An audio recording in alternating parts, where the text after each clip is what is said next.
um tapa e falou que você queria ter feito. Você não é homem nem para fazer isso. Você não é homem. Não dá pena. Vai. Não. Nossos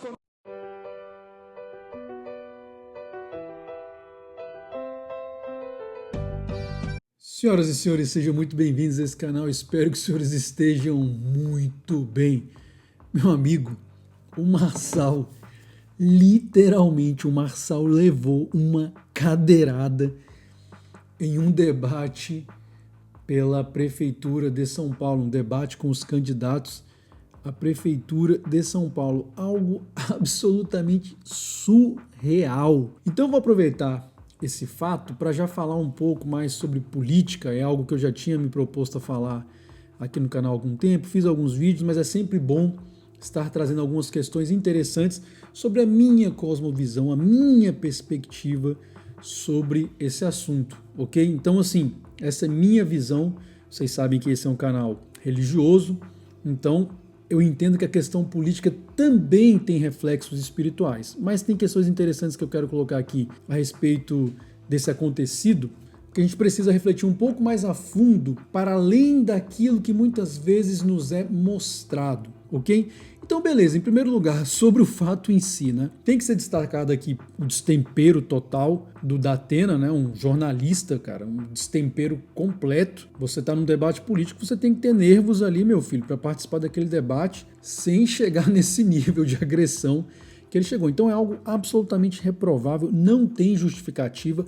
Agora, é claro, como a gente vive em um país hoje que é dominado em termos de mídia por um espectro político específico, que é o espectro político progressista, que hoje está associado ao espectro político da esquerda, predominantemente, então os jornalistas lá da TV Cultura a todo tempo tentando passar pano, porque o Pablo Marçal provocou verbalmente, porque ele desestabiliza os debates, enfim. Meu amigo, não tem justificativa para o que aconteceu. A Vera Magalhães dizendo que o Pablo Marçal desestabilizou o debate. Então quer dizer que se minha mulher me agredir verbalmente, eu posso pegar uma cadeira e dar na cara dela, dar nela de qualquer forma? Então veja, é uma baita de uma hipocrisia, mas deixa claro que a nossa imprensa de fato tem um lado muito estabelecido. Não existe imprensa imparcial nesse país mais, com raríssimas exceções, verdade seja dita. Então é uma grande hipocrisia mesmo, o pessoal que está defendendo. Eu, se morasse em São Paulo, sem dúvida alguma, votaria no Pablo Marçal, e não é porque ele seja o político ideal não, tá? Porque o político perfeito não é, pelo contrário, eu tenho severas críticas do ponto de vista teológico ao Pablo Marçal, conheço pouquíssima coisa sobre o trabalho dele como coach. Agora, uma coisa eu não vou negar, como um candidato o cara tá realmente dando show, tá falando tudo o que muita gente gostaria de falar em debates, mas nunca tivemos oportunidade. Então ele está lavando nossa alma até certo ponto. Então, como político, até pelos valores que ele defende também, né, muito mais dentro de um espectro político mais liberal, de mais liberdade, de certos valores com os quais eu tenho afinidade, então eu não tenho nenhuma dúvida que eu votaria no Pablo Marçal se eu estivesse em São Paulo. E aí, algumas questões interessantes, então, que eu falei, para nós trabalharmos sobre questões então envolvendo essa questão da política, né? Que é uma coisa que rege a humanidade desde que a humanidade existe, né? De um nível às vezes mais abstrato, às vezes mais divino, às vezes mais terreno, mas a política sempre tem feito parte das nossas sociedades. Então a política também é uma questão espiritual, e o problema é que tem muitas pessoas religiosas que não entendem isso, preferem deixar isso totalmente de lado porque isso é absolutamente irrelevante. Ora, quando o Mashiach vai ser tentado por Hassatan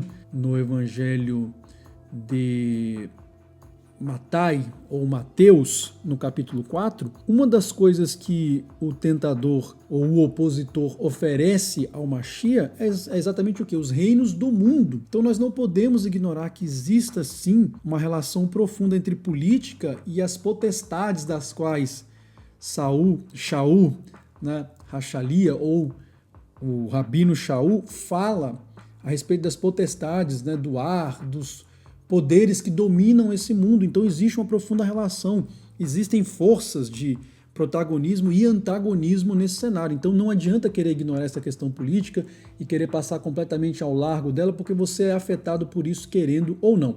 Agora, qual que é o grande erro de muitas pessoas? E aqui eu entro num ponto interessante. Vocês sabem que eu sou um cara adepto das famosas teorias da inspiração. Eu uso esse nome porque, né, vocês sabem, né, o outro nome não é muito bem quisto aqui na plataforma. Então, como um bom inspiracionista que sou, eu acredito na teoria dos dois braços. Não sei se vocês já ouviram falar, mas é uma teoria, meu amigo, que qualquer pessoa que estude um pouco da história política da humanidade, estude o aspecto teológico por trás da questão política, o aspecto espiritual, que enfim, que estude sociedades secretas, sociedades discretas, que é o que eu tenho feito aí ao longo de toda a minha vida, olha, dificilmente a pessoa não vai chegar à conclusão de que essa teoria dos dois braços ela é verdadeira. E o que diz essa teoria? Essa teoria diz o seguinte: conquanto do ponto de vista da filosofia política, da teoria política, direita e esquerda sejam questões bastante diferentes, com valores e princípios diferentes, do ponto de vista prático da política estatal nas sociedades humanas, principalmente dentro da modernidade, para ficar mais aqui dentro da nossa realidade, meu amigo, esquerda e direita são dois braços de um mesmo cérebro. São dois braços controlados por um mesmo cérebro que muitas vezes faz oposição controlada. E aí eu vou dar um exemplo banal e muito prático de algo que aconteceu na nossa política até alguns anos atrás, e eu tenho certeza que muita gente acreditava, por exemplo, que PSDB era oposição ao PT, então era direita e esquerda. E aí o Olavo de Carvalho, né, com muita maestria, deixou claro que tudo isso era um teatro de tesouras, que na verdade era uma oposição controlada. Agora, os níveis de sutileza dessa oposição controlada, ela se estende, meu filho, para níveis que a gente não consegue nem imaginar muitas vezes. Então, muitas vezes as pessoas ficam aqui, né, se digladiando pela direita e esquerda do ponto de vista político partidário, saiba que o sistema, meu amigo, o sistema é bruto e ele é em boa parte controlado por um mesmo cérebro, que fica muitas vezes colocando esquerda e direita em oposição e ali, ao mesmo tempo, vai controlando tudo. Porque, veja, qual que é a estratégia mais fácil para que você exerça dominação? Você sempre apoia os dois lados. Já está mais do que provado, por exemplo, que o comunismo foi financiado por capitalistas. Eles tinham interesse nisso também, porque eles sempre acabam... É aquela história, quando você financia os dois lados, meu amigo, você vai estar sempre no poder, você vai estar sempre no controle. Então, o sistema, até certo ponto, ele é muito dominado. E o Pablo Marçal talvez seja uma prova disso. Teoricamente é um cara outsider, é um cara que está vindo por fora, e veja a oposição que ele está sofrendo. Literalmente levando cadeirada em debate, porque o sistema, meu amigo, ele não vai abrir com facilidade para que realmente alguém com ideias diferentes venha então ventilar novos ares, novas ideias, novos princípios. Ele parece ser um cara bem interessado em realmente provocar alguma mudança. Agora, pode ser também que ele seja um simples agente do sistema? Não sei. Isso a gente nunca dá para saber concretamente. Teoricamente, não me parece que ele seja um agente do sistema, e por isso que ele está sofrendo toda essa oposição da mídia, está sofrendo toda essa oposição dos outros candidatos que realmente parecem estar conluiados. Então, essa teoria dos dois braços, para mim, é algo muito, muito evidente. E eu dou mais um exemplo disso. Por exemplo, a respeito de um assunto que eu falo muito aqui no canal, que é a questão da masculinidade, né? E um dos aspectos que eu abordo é a sociedade misândrica no que diz respeito à legislação, às leis que vão sendo aprovadas.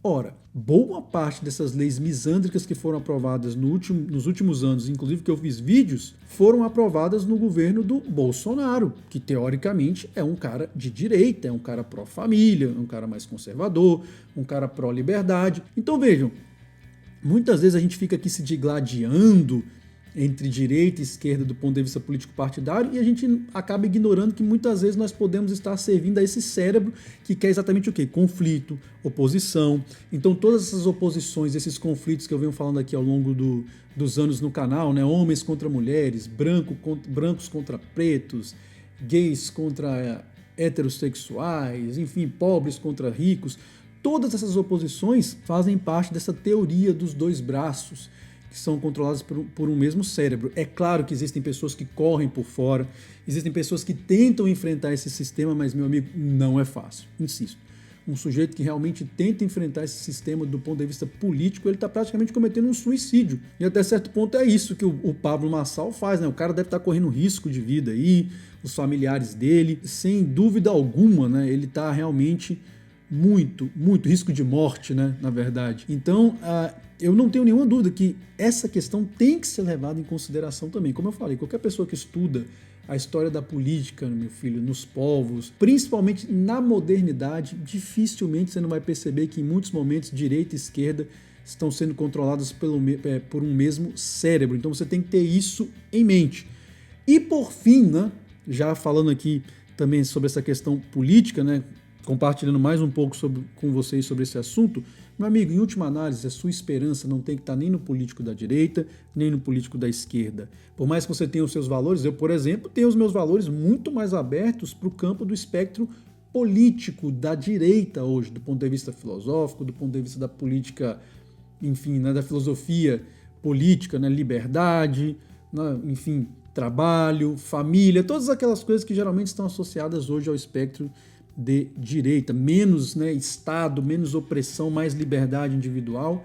Só que, em última análise, a minha esperança não pode estar em sistemas políticos. A minha esperança tem que estar em quem? No Mashiach, no Eterno.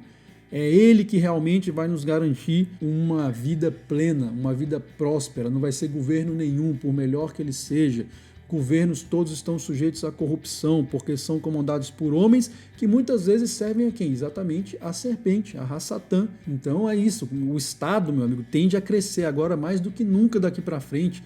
As distopias aí do século XX, todas elas deixam isso muito claro, que o Estado vai crescer, vai crescer, vai crescer e vai querer dominar completamente a vida das pessoas por meio de tecnologia, por meio de leis. Enfim, então todas essas distopias, né, a respeito das quais eu tenho falado aqui ao longo dos anos com vocês. Se realmente o Pablo Marçal for um cara outsider, como eu acredito que ele seja, veja a fúria do sistema contra o sujeito. Literalmente está levando cadeirada, meu amigo. E é exatamente isso, né? Esse tipo de oposição que o cara acaba sofrendo. E como eu falei, uma hipocrisia do pessoal tendo que defender a todo custo, né? Essa mídia nossa é muito comprada. A nossa mídia não tem teoria dos dois braços, não. É basicamente a teoria de um braço só, né? Que hoje é o braço canhotinho. Como eu falei, se eu morasse em São Paulo, votaria no Pablo Marçal. Dos candidatos que estão lá se apresentando, sem dúvida alguma, é o melhor, na minha opinião, é o mais bem preparado. E é exatamente por isso que está sendo massacrado aí pela mídia, literalmente, né, pelos outros candidatos. Sobretudo, tenham isso em mente, tá? Tenham isso em mente. Estudem mais sobre essa teoria dos dois braços, procurem estudar como é que tem funcionado os processos políticos entre nós, principalmente ao longo dos últimos 200 anos, tá? Depois da Revolução Francesa, muita coisa acontecendo aí, tá? Sociedades secretas, sociedades discretas, enfim, como eu falei, essa é minha percepção, minha opinião, dentro, né, da minha perspectiva religiosa, e como meu objetivo aqui nesse canal é sempre compartilhar com os senhores vivências e experiências, tá aqui mais uma experiência, né, mais uma vivência, para que vocês então reflitam, como eu falei, pesquisem aí sobre a teoria dos dois braços. Tinha um outro vídeo para ser lançado agora aqui na segunda-feira, mas eu devo lançá-lo ao longo da semana, muito interessante também o assunto, e a política, né, como poucos ramos ou como poucas áreas da nossa vida em sociedade, vale muito aquela frase que eu vivo falando aqui no canal, né? Sempre fecho nossos vídeos com essa frase: o movimento de uma única peça pode definir um jogo inteiro. A política é um grande xadrez, né? Até a próxima e que o Eterno nos dê sabedoria.